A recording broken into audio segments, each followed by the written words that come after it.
Bonjour mes abonnés, j'espère que vous allez bien. Avant de commencer cette vidéo sur les énergies du moment, je voulais vous rappeler que la fête des mères approche à grands pas.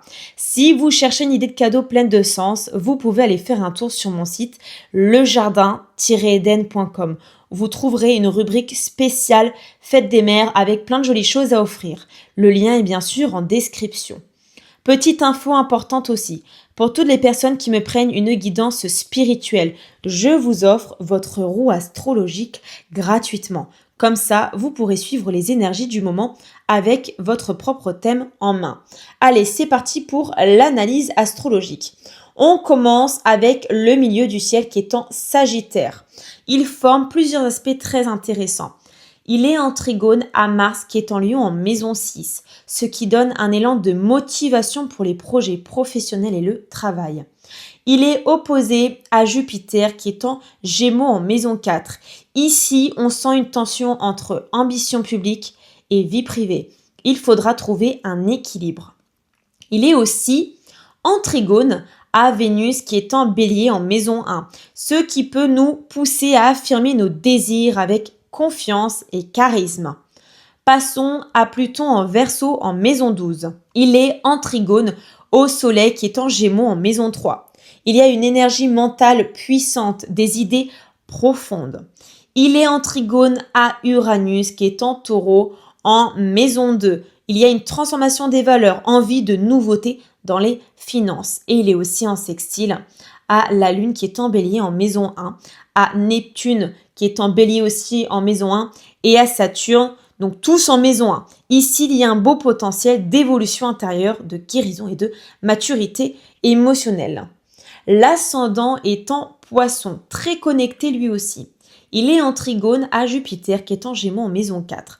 Cela peut apporter de l'optimisme dans les relations familiales ou intimes, mais aussi en carré au Soleil qui est en Gémeaux en maison 3 et à Uranus qui est en Taureau en maison 2.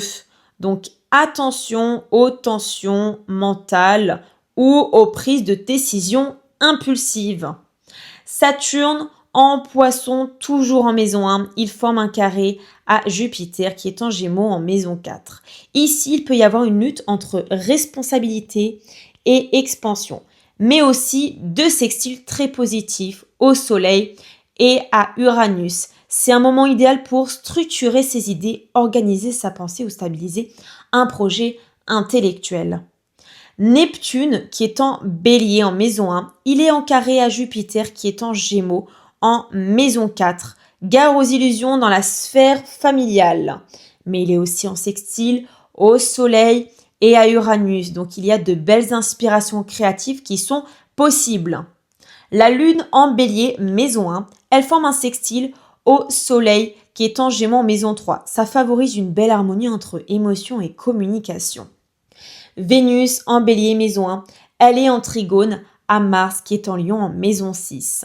C'est un aspect qui renforce l'attrait, le magnétisme et l'énergie dans les actions du quotidien.